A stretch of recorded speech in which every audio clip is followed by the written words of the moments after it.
የልጆችን የትምህርት ቤት ውዝፍ የሶስት ወር ለመክፈል ስላልሞላልኝ ቅቤ አልቋል። 5 ኪሎ ግዛ ብዬ ነበር። እሺ በርበሬ፣ ዘይት አጠቃላይ የቤት አስቤዛ አልቋል። እሺ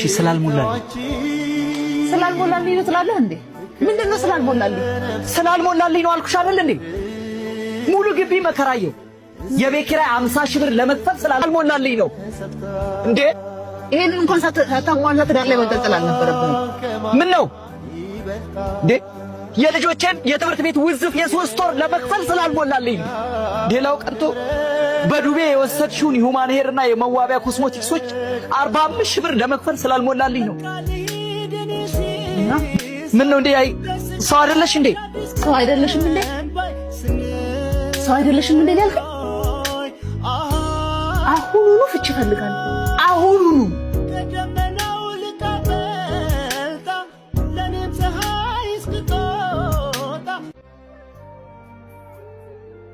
ሰላም እንዴት ነሽ? ቀብዱን ይዤ መጥቻለሁ። ቆንጆ ቁም ሳጥን እንደምትሰራልኝ አልጠራጠርም። ምንም ችግር የለም። እመቤቴ ልመናዬን ሰማሽ?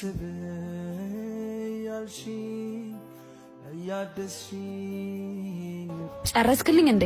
ያንቺን ጨርሼዋለሁ። ይሄው ገብተሽ ማየት ትችያለሽ። ፊኒሺንግ ግን የቀረው በዚህ ሳምንት አስረክብሻለሁ። ምን ማለት ነው? እኔ ገንዘቤ ከፍያለሁ የማሰራው ስራ ነኝ እኮ ነው። እንዳንተ በእኛ ገንዘብ እሱ ሰው ታስታክሰው የዚህ ሁሉ ሰው ቀብድ እየተቀበል አላበዛኸው? የዚህ ያሉ ሰው ቀብድ እየተቀበል ለምን እንደዚህ እንደው ከግጋኖሽ ይጨርሰው።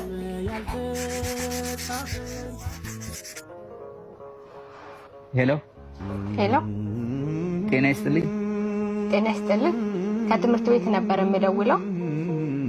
የ3 ወር የወር ክፍያ ስላልተከፈለ ማክሰኞ ፈተና ላይ መቀመጥ አይችሉም። እሺ እሺ እሺ። ለምን እንደሆነ አላውቅም። አንድ ችግር ሲገጥመኝ ችግሮቹ ተደራርበው ትንፋሽ ያሰጡኛል። ከጎኔ ያሉ የምላቸው መልካም ሰዎች ሁሉ ይከፉብኛል። የመከራዬ ቀን የሚያልፍ አይመስለኝ፣ ግን ይመሻል፣ ይነጋል። ነገ ሌላ ቀን ነው።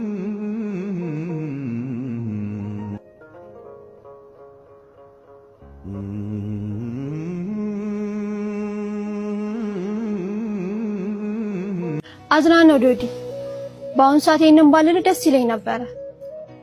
ሁኔታህም ስለምረዳ የ4 ወር ቤት ኪራይ አልጠየቅኩም። ከነገ ዛሬም ትሰጠኛለህ ብዬ ጠበቅኩክ።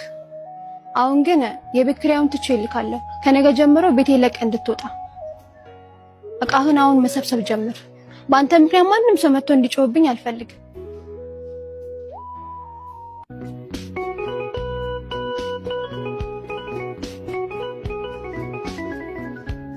በነገራችን ላይ ባሎች ለጭባጭቤ መጫወት የሚያዝናናኝ ነገር እንደሌለ ታውቂያለሽ። እኔ ደግሞ እንደ ባሎች የሚያሳዝነኝ ነው በተለይ ያንተ ባል። እባክሽ ምን ያሳዝን? ከአንቺ 4 ልጆች መውለዱ ነው። ኧረ እባክሽ በጣም ነው ያዘንሽው። ቢል አስተናጋጅ ቢል አምጣልኝ።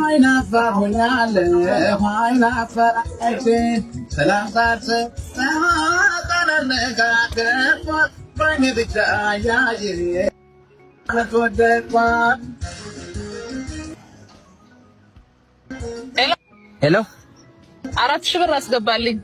ለልጆች አስቤዛ እየገዛሁ ነው። እሺ ቶሎ እሺ እሺ።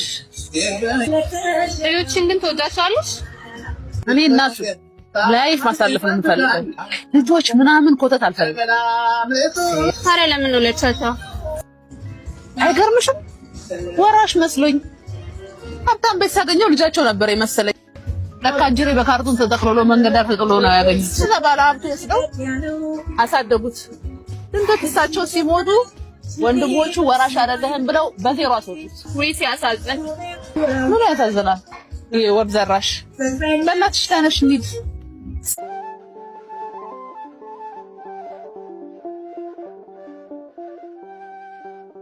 ምን ነው መብራን፣ የልቤን አንቺ ታውቂያለሽ። በቃ ራሴን ላጠፋ ሞክርና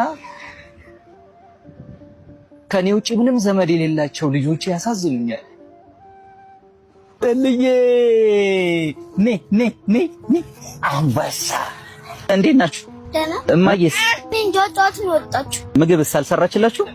ከጧት ጀምሮ ምግብ አልበላንም። ምንም አልበላችሁ? በቃ ኑ እቺን ሙዝ ብሉ እስከዛ። እሺ ኑ ግቡ ኑ።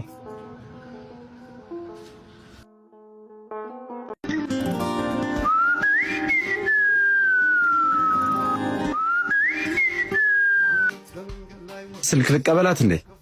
ሲያምር ይቀራል መቼም አታደርጉ። እሺ እንግዲህ አንተ ልጅ በዚሁ ከቀጠለ መጨረሻችን ሸቤ ነው የሚሆነው። እኔ 18 ዓመት አልሞላኝ አልታሰር ምን አገባኝ? አንተ ተምቾ እንግዲህ እንዴ ስልኬን ለስልክማ እንደዚህ መሆን የለብን። ገና ልብሽ ልሰርቁ አይደል እንዴ? አልቀረብህም። ቤቢ ጭንጫማ ሰፍተህ ትሰጠኛለህ? በጣም ቸኩላለሁ። እሺ ተቀመጪ።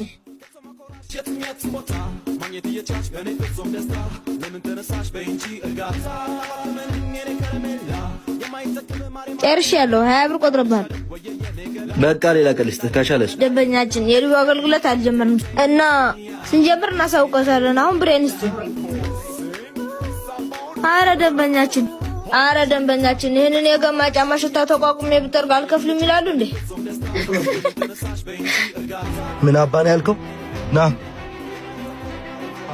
ልቀቀኝ። ምን አደረኩ? ልቀቀኝ። ምን አባን ያልከው? ተናገር። ልሜተው ወንድሜ ተው። በድረስ ስሜታዊ ትሆናለህ። ልጁን እኮ ልገለው ነበር። ታዲያ ህፃን ልጅ ይመታል። ያውን ደግሞ ያለ እድሜው ራሱን የሚያስተዳድር ህፃን ልጅ። እኔ እኮ እንደዚህ ጥሩ ሰው ትሆናለህ ብዬ አልጠበቅኩም ነበር። ስልክ ቁጥርሽን ስጪኛ።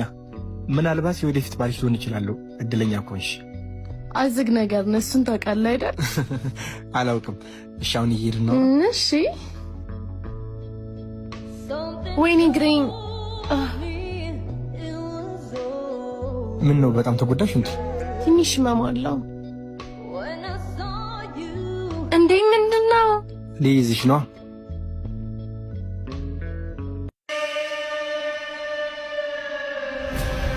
ማይ እንዴ ማን ነው? ወይኔ ፍቅረኛዬ ነው።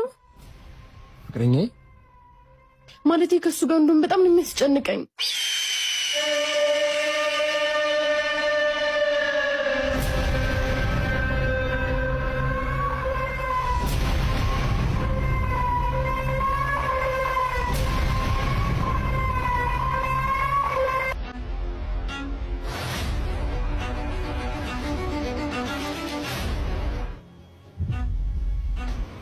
ሉላ ቁም። እብድና እንዴ? ምን እያረክ ነው? ከዚህ ፋራ ጋር ተቃቅፈሽ እያየሁ ዝም እንድል ነው እንዴ የምትፈልጊው?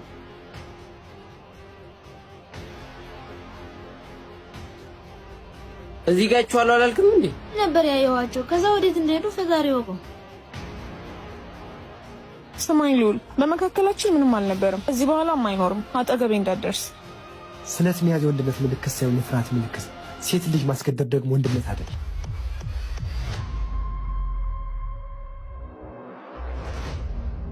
እመነኝ፣ ሁልሽንም እገልሻለሁ። እሺ፣ ካንቺ ጋር ደግሞ እናወራለን።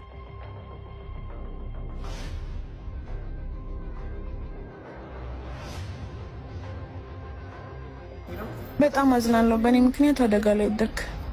የልብሽ ላይ ባለመሆን ትንሽ መስዋዕትነት መክፈል ነበረብኝ። በቃ እንሂድ።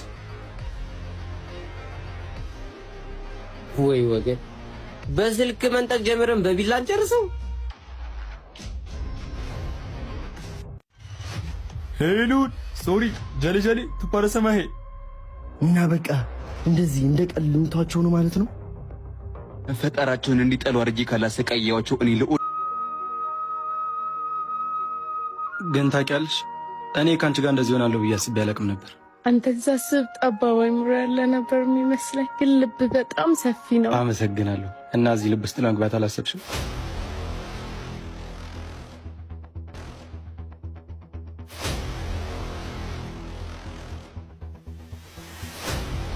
ሄሎ። አቤት። የት ሄደው ነው? እዛ ጋር ነው ያሉ። ሄይ ጀሊ ምን አትምታኝ። ኩቹ ወጣይ።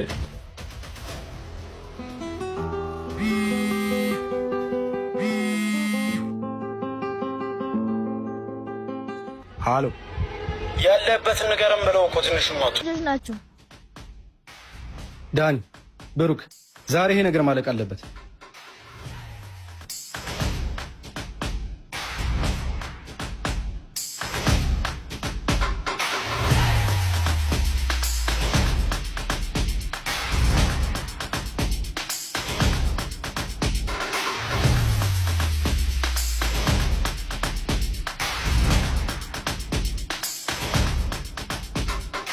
እሺ ጀግናው መጣ። ከኔ ጋር መጣላት ሲችል ህፃን ልጅ መማታት ምን አመጣው? እኔ ተገደሉ ሳለ ከዚህ በኋላ በእኔም ሆነ በጓደኞቹ ስር ባገኝ እገድልሃለሁ። አለቅህ።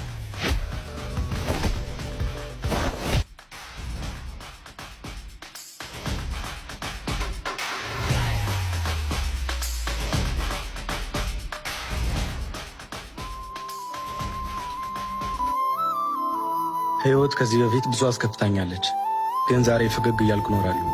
ያለፈው መም ትምህርት ሆኖኛል። ዛሬ ግን ደስተኛ ነኝ።